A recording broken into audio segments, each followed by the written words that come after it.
یوسف زمانی. این لحظه های آخر رو بخند، بعدش چشماتو آروم ببند، نذار که عشقامو ببینه اون چشایی که یه روزی عاشق شدن. امروز این دیدار آخره، ثانیه ها داره زود میگذره، موج قلبی که روی ساحل کشیدیم و تیکه تیکه داره میبره. عشق یعنی خاطرات قبل رفتنت، عشق یعنی عطر مونده روی پیرهنت، بعد تو تموم خنده هم پر از غمه، یه زخمه که همیشه روی قلبمه.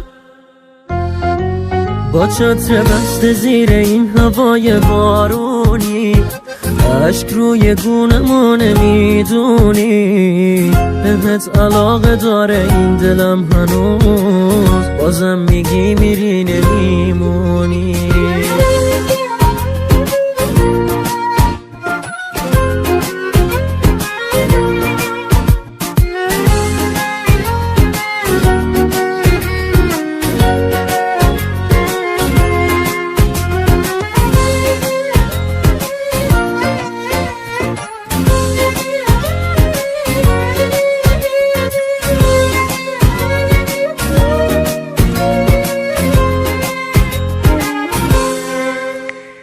خسته میشم از هوای دل واپسی، خسته میشم از سکوت تلخ بی کسی، اما هر جا که بری همونی تو دلم، همیشه تو مقدسی.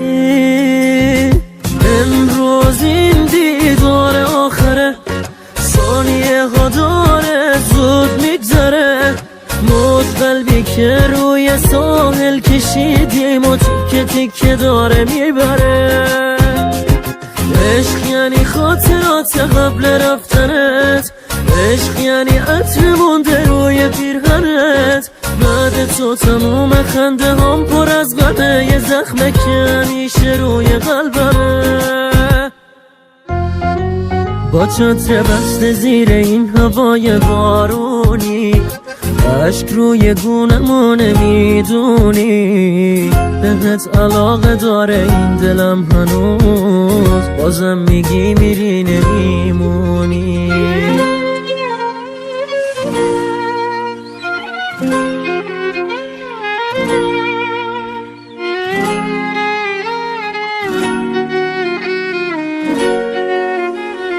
تنظیم ناصر عباسی.